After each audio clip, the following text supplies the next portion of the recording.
Hello, beautiful friends.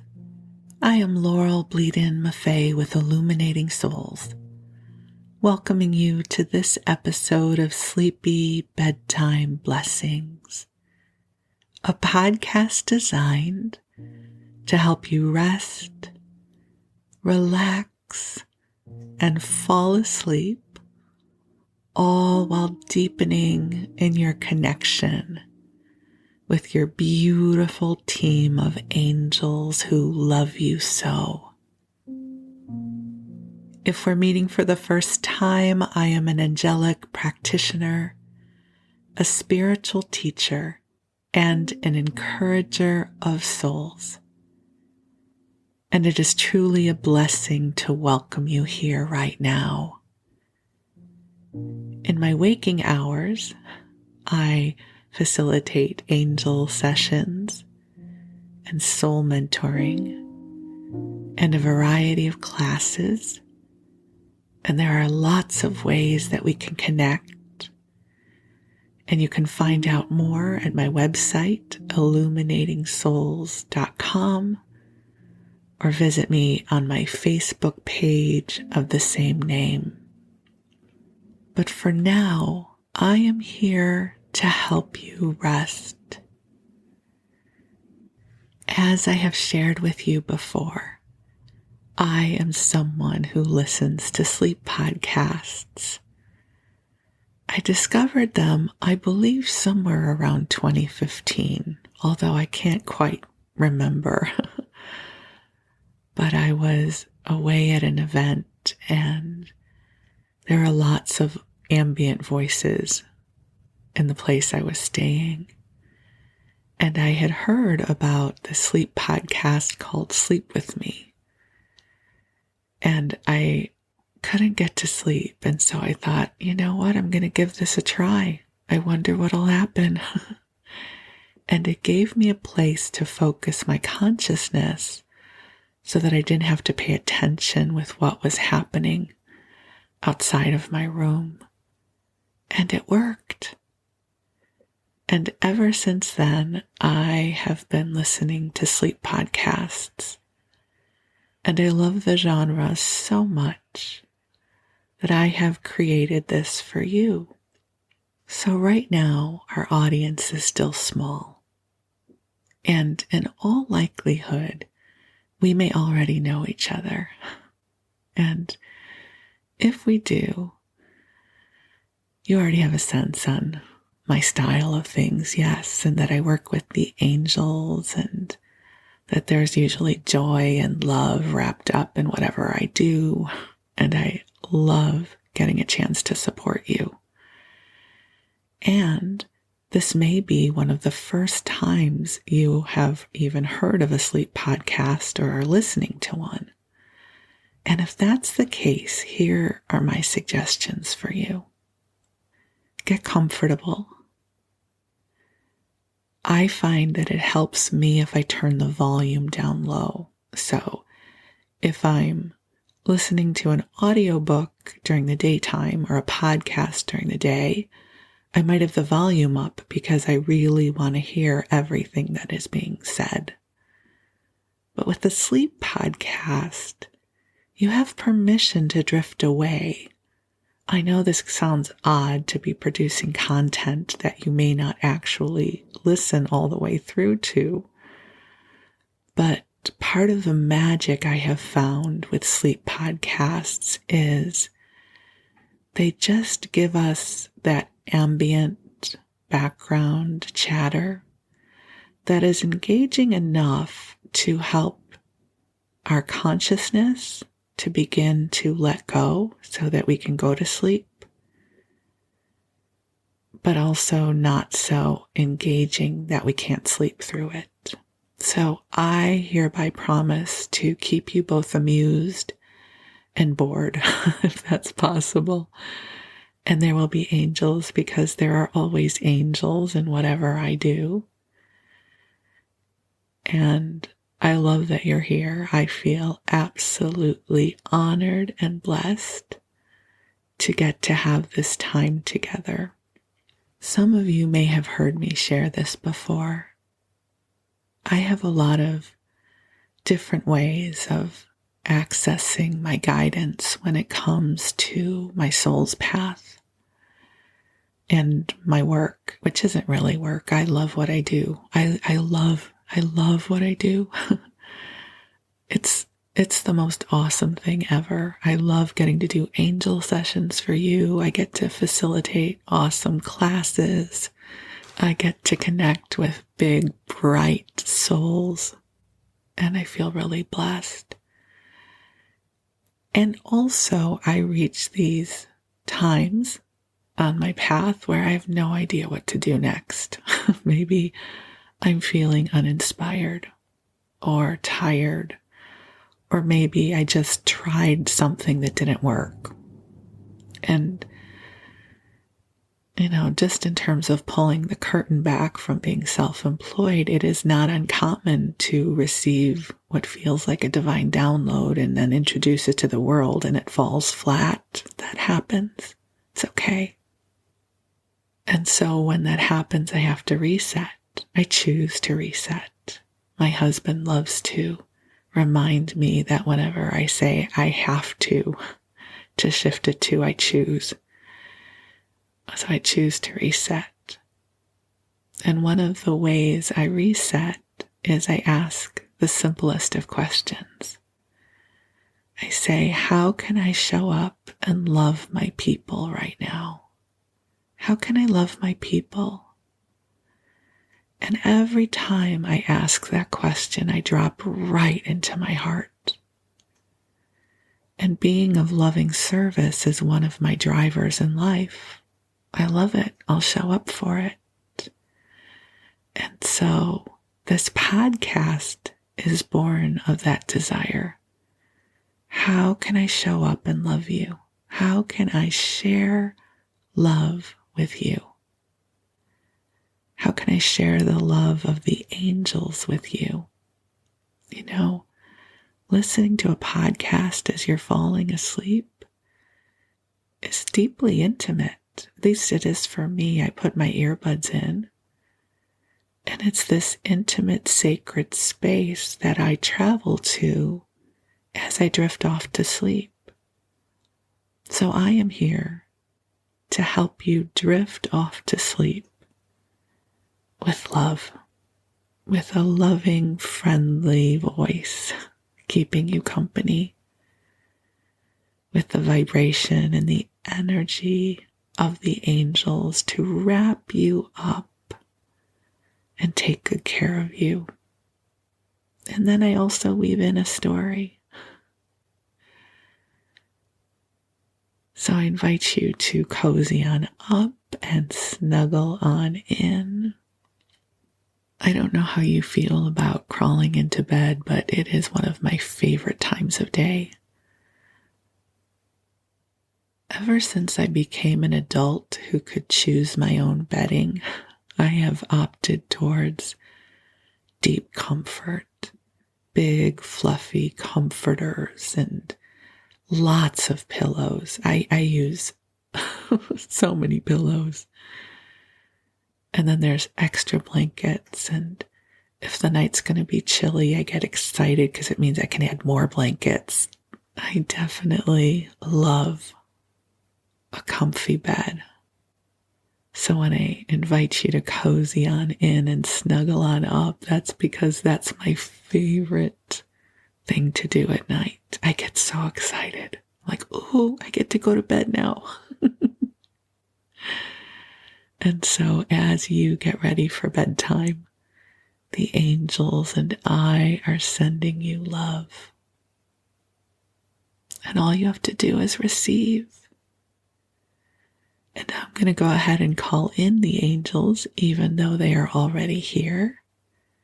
I always love to give an intentional invitation so that you know they are here as well. And maybe even you will be able to feel or sense or even imagine them being here with you.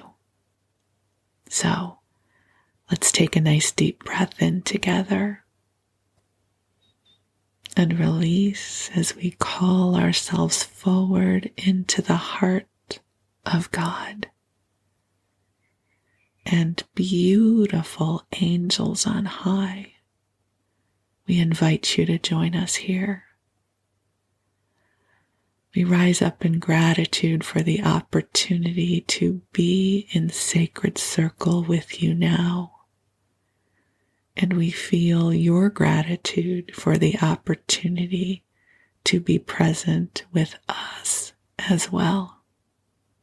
Angels, I ask that you help clear our energy fields of anything that does not belong to us, helping to clear out any old debris, any old patterns that feel constraining or too small that we no longer need to embody. May these be lifted through grace up into the highest realms where they can be transformed into light, to bring to each one of us waves of divine love, waves of compassion, healing, understanding, and light. And angels, I ask that you plant seeds of inspiration for each of the beloveds who are here with us now. Please pave our way with grace, with serendipity, with magic, and with miracles. And dear ones, just take some more deep breaths in, allowing a wave of relaxation and love to pour through and over your body. And just breathe as the angels fill the room you are in with a beautiful, soft, pink light that is going to bring to you healing and love and waves of relaxation. And this light will also be of loving service to others who might be in your heart right now. This love grows exponentially, and so it's easily sent to those you love. And you don't have to do the sending. The angels will send it on your behalf. Just let this love ripple and breathe.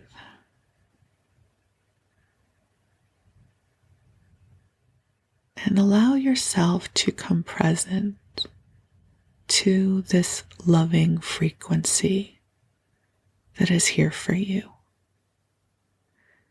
This form of love is far beyond what we often generate in our human hearts. This love is profoundly expansive.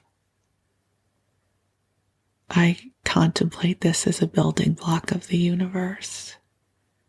This love nurtures. It nurtures in us that which we have always been. As beloveds of God, you are born of the breath of God. You are here on purpose. You are a bringer of light. You make this world a better place simply by being here. And just breathe in and know that in this moment, your angels are whispering words of encouragement and guidance to your soul. That your conscious mind may not know them or hear them, but your soul knows. Your soul knows this expanse of love. It is familiar.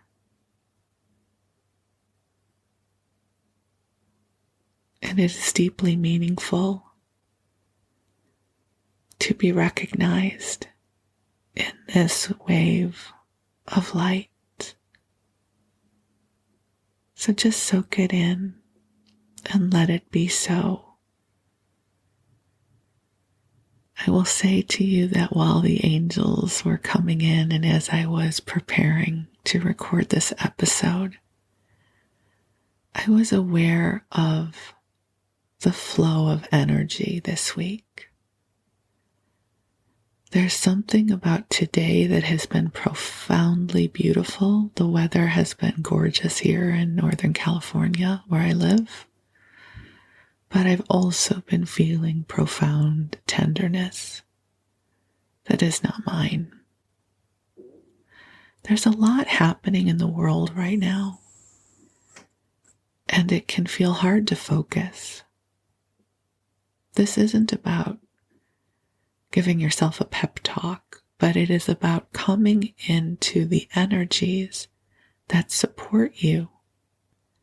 You can perhaps think of this podcast as an energetic car wash, yes?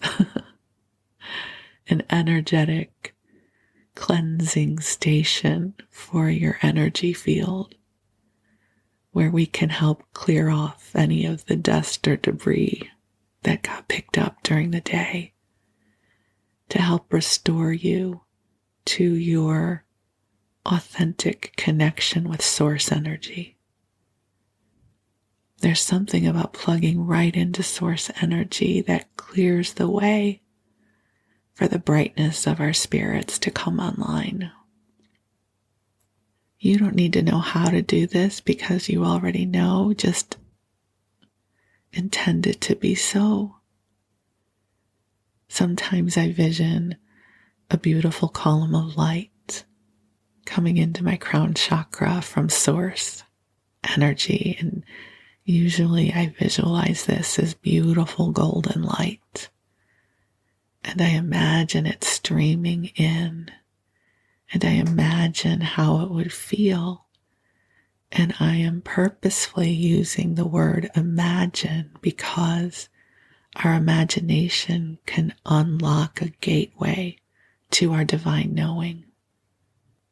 So just imagine with me that this beautiful column of golden light is coming to you, filled with that beautiful source energy. And it is clearing and calibrating your energy field to make it easier for you to connect with and remember who you are as a divine being in human form. You are a blessing here on earth. Truly you are. And you are worthy of a good night's sleep. So the angels and I invite you to drift off. And while you do, I'm going to tell you a story. This episode is going to run about an hour, so you have plenty of time. I'll do my best to keep you both amused and bored. So that if you miss any of this, you're not missing anything. But also if you happen to be awake, I'll keep you entertained. So one more breath in, dear ones, and you go ahead and drift into the beautiful mystery of sleep. The angels will be taking care of you, and we will begin tonight's adventure. So tonight, I thought we could go into the Wayback Machine. I'm finding that I am really enjoying sharing reflections of life with you. And tonight, we're going to explore the early days of the internet and of personal computing. Because I suspect that most of you who are listening right now are likely old enough to remember life before computers, personal computers, and the internet. So this may be a walk down memory lane for you. But also, there may be those of you listening who grew up with the internet. And maybe this will be a fanciful tale of what it was like before we had access to Google and a computer in the home. So I'm going to ramble for a while and just share some of my personal reflections with you. I have this fantasy that someone might find this 50 years from now or 100 years from now. I don't know why somebody would, but maybe, who knows what people will be doing by then. I definitely won't be here anymore. But, so if you're listening from the future, hello. I'm so sorry we have left you with so much to clean up, but I'm glad you're here too. So I'm going to start with sharing with you about how I first had an experience with, I guess we'll call it a personal computer. So it was probably about 1986 or 87 when I was working at the Samuel Goldwyn Company. And they installed a word processor. Now, back in the day, this was a whole machine. It had a screen and a big machine that went with it. And basically, it was just a word processor. So it was what you would normally have done on a typewriter, you could put into this machine and make corrections, and it would save a document. And they had it placed near my desk. Not that I was the only one using it, but there just happened to be an empty desk near mine.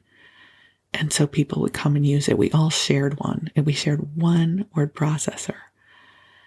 And that was my first experience with what might be considered a personal computer. That was really all they did back then in the world that I lived in. They may have done other things in universities and things, but in the regular corporate world, that was how they worked. And it should also be said that it was right around this time that fax machines were invented. Prior to that, you would send a telex, which was, I won't go into what a telex was, but faxes were just being invented on that awful thermal paper that would fade after 6 months. If you don't know what I'm talking about, it's okay. We'll just keep going on. We'll keep going. So that was my first experience with a computer that I would use.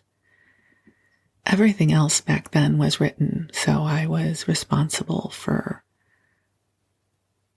putting together schedules for television stations and things, and I did all of that manually. I had giant ledgers and spreadsheets, and I would type things up. So that word processor was my first experience. Within a year or two, I went to work for another company, and I was an executive assistant to the owner of the company, and he was really a visionary. And I could do a whole episode on him because you would likely know who he is if I shared more about him, but I'm not going to because it's not about that yet. And don't try and guess. He's not somebody who's so super famous that you'd be like, wait, you were working for Jeff Bezos. It's nothing like that. But this man that I was working for really was a visionary. I don't know that I knew that at the time, but he was way ahead of the curve in many ways. And one of the things that he was ahead of the curve on was personal computing. So as his assistant, I had a computer at my desk.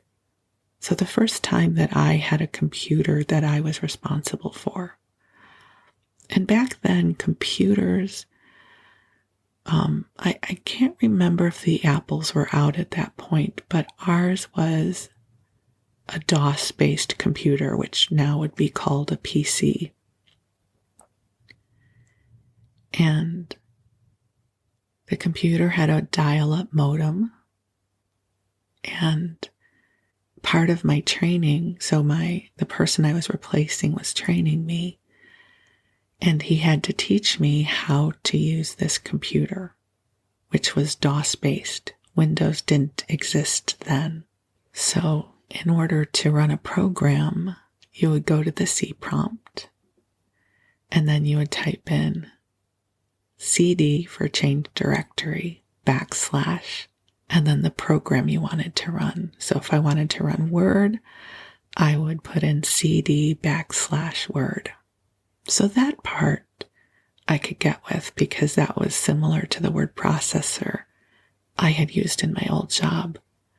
But now we were getting fancy in that he wanted me to use this computer to book air travel, which back then we did through Easy Saber, which was its own program. You would have to go into the modem, dial up Easy Saber, and then using a series of DOS prompts, book his air travel, which to me felt cumbersome and difficult. And I had pages and pages and pages of notes on how to do this.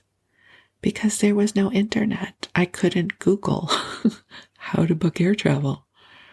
I just had my handy dandy notes that my predecessor had helped me put together. And I think we also had access to Nexus Lexis for news. And I remember thinking how silly it was to have to do this online. Shows you what kind of, early adopter I was. Because I could just call the travel agent, who was a really nice guy who I liked to talk to. So if I had to book travel, why wouldn't I just not call him up and say, hey, can you get us some air travel to Santa Fe this weekend? And so I would kind of surreptitiously call the travel agent when I was supposed to be doing this online, which wasn't even called online at that point. Online was not a term that we used. And I remember one day he wanted me to book something, and he happened to be walking by my desk and noticed that I was on the phone with the travel agent. And he said, Laurel, why aren't you doing that on Easy Saber? And I said, I just thought it'd be easier. He goes, I want you to learn how to do this on Easy Saber. And I was like, oh no, okay. And so I sat there, CD / Easy Saber. And then the modem dialed up, which I will not make the noise of because you are trying to sleep. And I figured out how to do it. So that was my first entree into doing something over a modem, was working for this person and having my own personal computer that my phone is probably 10 times more powerful than these days. But back then that was the groovy thing we could do. And I also did other things that just sort of grew to other things on the computers. And I won't go into that part because this is really about the early days of the internet. So we're going to go to some other parts of the development. I just thought I would squeeze that in there about the early days of personal computing. So now we're going to skip forward to 1994 or 1995. The first real online program that a lot of the masses used was AOL. I don't know how many of you remember the days where every magazine you picked up had an AOL disc that would fall out of it. We all had many, many invitations from AOL to sign up.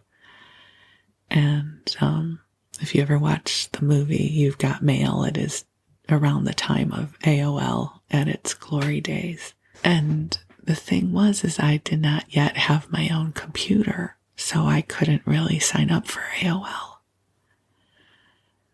But then I received a small inheritance from a dear aunt, and I was able to fund getting my first laptop. I was living in New York at the time, and I went to one of those, camera electronic stores in New York to purchase a laptop. I think the laptop cost about $2,500, which was a lot of money back then. And didn't do much. Again, I think my phone is 100 times more powerful than that laptop was, but I had a laptop, which was super cool. So I brought it home, and it needed a dial-up modem, so I could only either be on my phone talking, or I could be online with my computer, but I couldn't do both because cell phones at that time were very expensive per minute. So I had a landline. That was it. So I brought my computer home. So again, I think it's around 1995. And I love television. So if you know, if you heard my past episode, I went over some 1970s television shows, and you will know that I love TV. So here I was with my love of television, and now I have this laptop computer. The thing to remember about the time before personal computing and the internet was how differently our minds worked and research worked. So if you wanted to find a new chocolate chip cookie recipe, you would look up different cookbooks. So you might go to the library and go into the card catalog and look up different cookie recipes, or there might be one published in the newspaper. And so even when it came to personal computing and AOL and what would then become the web, you couldn't just look up on the computer how to do something. So it was not uncommon in the early days to purchase books and directories that would tell you about these different chat rooms, how to access something through AOL, and when the web came online, to purchase these big directories that would list different websites you could go to for research. It seems so crazy now, but that's what things were like back then. So when I got my computer, the World Wide Web, we used all three words, was just coming online. I think Netscape was the first web browser. I think that's correct. This isn't a history lesson, so if I'm getting it wrong, forgive me. And I figured out how to get the World Wide Web installed on my computer. And most people hadn't seen it yet. They did not have it. And so between that and learning about chat rooms and AOL, I was so excited. So 95, it's 1995. And there's a few television shows that I love. One was Chicago Hope. Now, most of you are not going to remember this show because Chicago Hope had the misfortune of premiering opposite at the same time as ER. So two medical dramas set in Chicago, and ER, of course, became a massive hit. Chicago Hope was awesome. It had Mandy Patinkin, Adam Arkin, Hector Elizondo. It was such a good show, and I loved it. And at this time, I'm also loving Mandy Patinkin, Princess Bride, and his CDs. So I find my way to a Chicago Hope chat room. So again, remember, a very small percentage of people are online at this point, not like it is now. And so every episode, we would wind up getting online and talking about the episode and talking about Chicago Hope. And I felt like I had found home. There were other people that I could talk about Chicago Hope with. I was so excited. And the producers would sometimes come into the chat room with us. This was not something formal that their publicists had put together. Again, this was the super early days of early adopters who just would find their way together. And one day, this is just a cute story I want to share with you. One evening, I'm in the chat room, and the producers come in and they go, Mandy Patinkin is in here with us. He's reading your comments. And of course, we're like, no way. We were all so excited. And they said, how do we know it's him? And Mandy Patinkin writes in, give me your phone numbers. I'll call a few of you. And so all of these digits start flowing across the screen.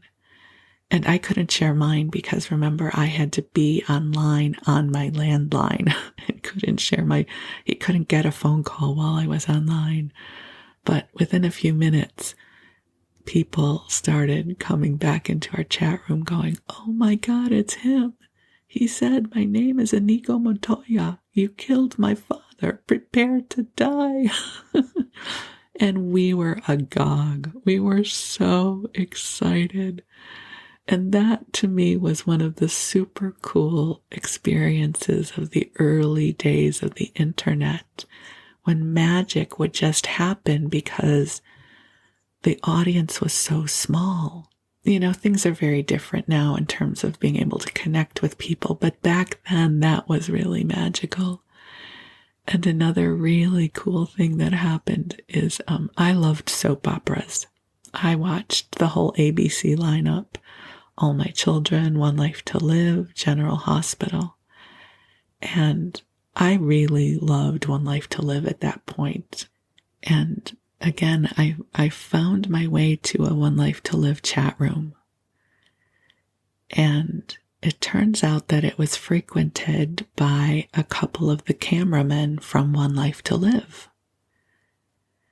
And we started chatting, and somehow in the chat room, I shared that I was on the World Wide Web. Again, you had to use all three words. It wasn't just the web at that point. I was like, I'm on the World Wide Web. And they were fascinated. They said, what is it like? What does it look like? And they said, we'd love to see it.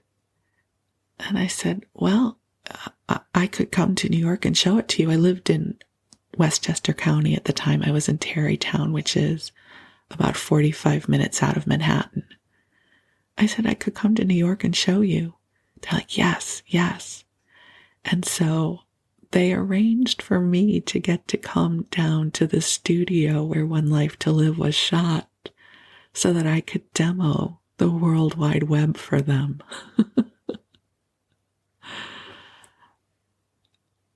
It couldn't have gotten better than that at that moment. I was beside myself with excitement.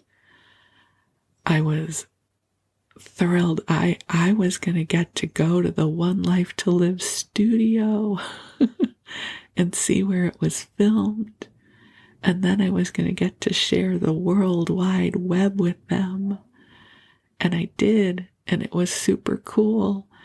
And I don't know, it was one of those moments, you know, I was still young then, and it made me feel so important. It just made me feel magical and special that somehow I had manifested this, even if I didn't know what manifesting was at that point, that something super cool and magical had happened because I knew how to access the World Wide Web.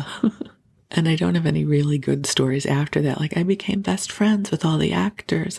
So there's no great follow-up other than that was a whole magical moment. And the other thing that I often talk about was we had never experienced anything like the World Wide Web before. Before it, again, research was linear. So if I wanted to learn about an event or find a recipe, we would think in almost 2D, right? So I might look up an article and read it, but I would go to the library for that. Or we all had, we had the World Book Encyclopedia, right? You might have had an encyclopedia at home, either the Encyclopedia Britannica or the World Book, and it would get updated once a year. And so research was very, very different before the internet. So I remember when I first started using the web, that this experience of clicking on a hyperlink and it would take you through a portal almost. It would take you through the link into something else. And it was a radically different way of thinking. And I even remember having dreams where I could feel my brain rewiring to this radical new way of processing data. Before that, I was a library girl, right? You go to the library to research something. And even though I had learned how to use Easy Saber or Nexus Lexis on a DOS-based computer, it was nothing like the internet, where you simply would click a link and be taken into a new universe. You know, before that, you had to almost know what your task was and what you were looking for, and use your intellect to figure out how to get there. This idea that there was this intuitive engine building intelligence that you would click on a link and be taken into a new portal. Our minds had never had to process data in that way before. And I had several weeks of dreams where my mind was rewiring. I would be clicking links in my sleep, and I could feel my consciousness shifting to accommodate this new way of contemplating our world. I often think of that because it is a reminder that our consciousness is resilient and ever evolving. You know, now we don't think twice about clicking on a link to get the information we want, but it's really important that we recognize that that relationship with data and researching is less than 25 years old. A lot of us did not get on the internet until the late 90s. And now it's such an integral part of our lives and our consciousness and our history. So it's not much, 25 years is not a lot of time. Some of the other things that I remember from that time was I don't know that I'm not proud of this, but I was an early adopter of Amazon. So I made my first purchase through Amazon. I just looked it up because it's all in my Amazon history. I made my first purchase from Amazon on December 5th of 1995.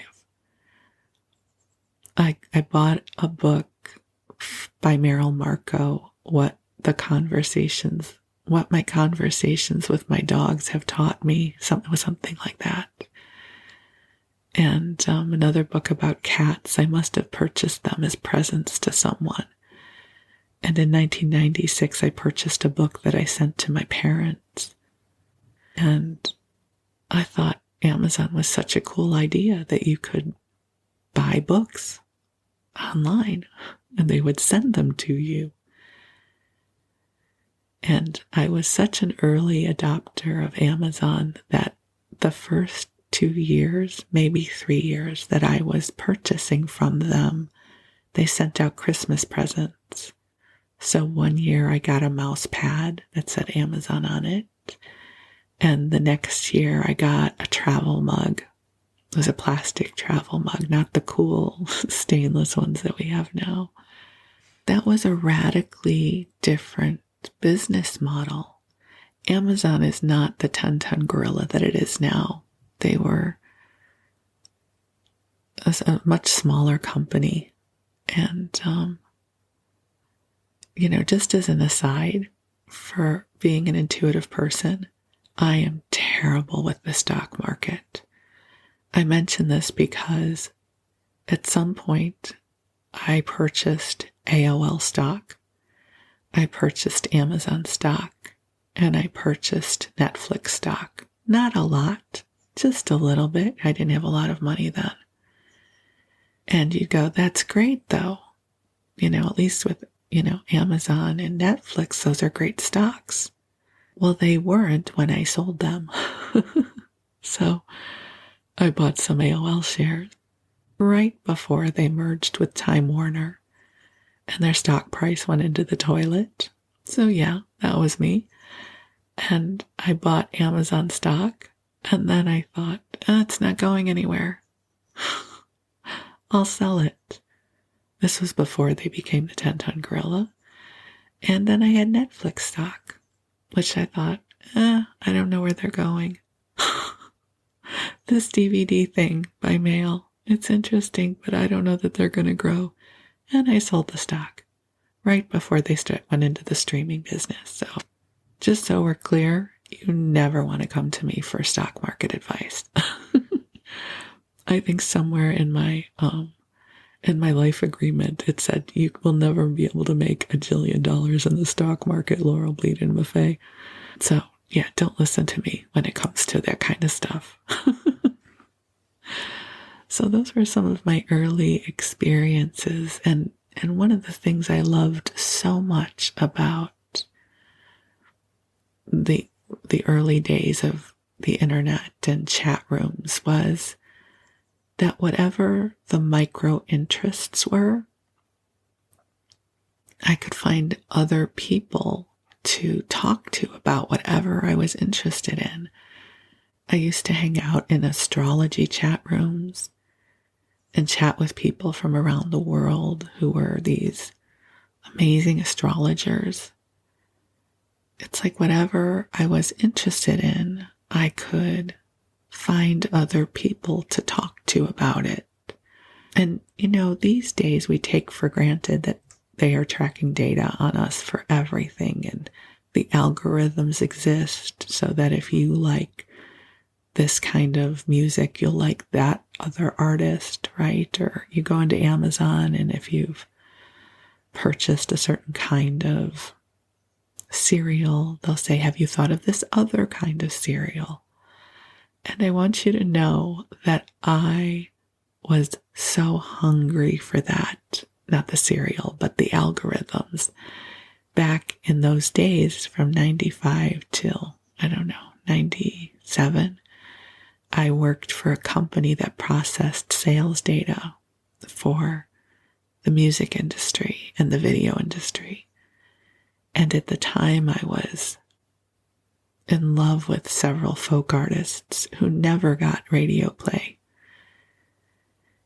And I kept saying to people, listen, there has to be a way to build a program that says, if you like this artist, you should try these other artists. And people would say, yeah, I don't know if that's possible. I didn't know how to build something like that. But now that exists, right? Now that's a part of life. If there's an artist I like, if there's a show that I like on Netflix, I'll instantly get dozens of other recommendations. But way back in 1997, that did not exist. And I remember going into these meetings and suggesting that we somehow find a way to build these programs that would do recommendations like that, and people did not seem profoundly interested. Little did we know what kind of world we were going to be creating. So from those early days, moving forward, it's fascinating to me now what is available to all of us. I know there's a dark side to all of this data being accumulated, but for right now, I'm just really enjoying being in the innocence of our early days together on the internet. I met some wonderful people and had some absolutely magical experiences. And I knew that it was going to change the world. Not everybody did. Not everyone understood my level of enthusiasm. I was like, this is going to change everything. This is going to be the great equalizer. I couldn't really see what was going to come. I didn't necessarily see the damage that it would also create, but the early days were joyful. I think even I came onto Facebook in December of 2009, and I was a little late coming to the party with Facebook.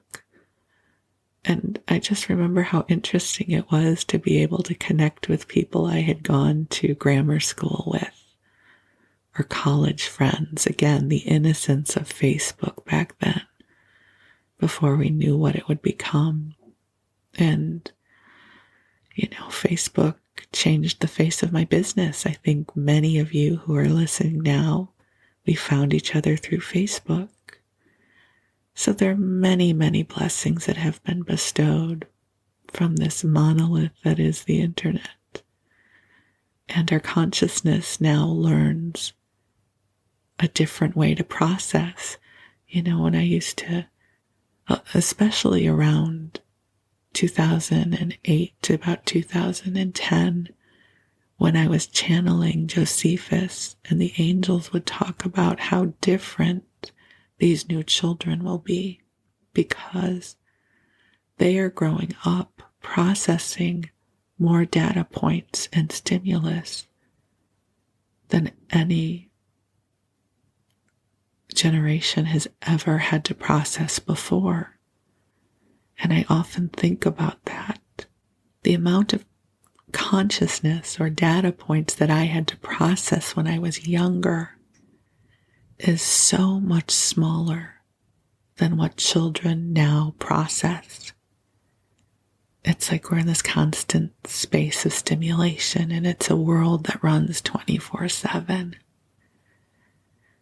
And I think that's one of the reasons I so appreciate the invitation to sleep and rest and disconnect. So lots of magical stories here, and maybe you have yours. What was one of your first super cool experiences on the internet? Do you remember?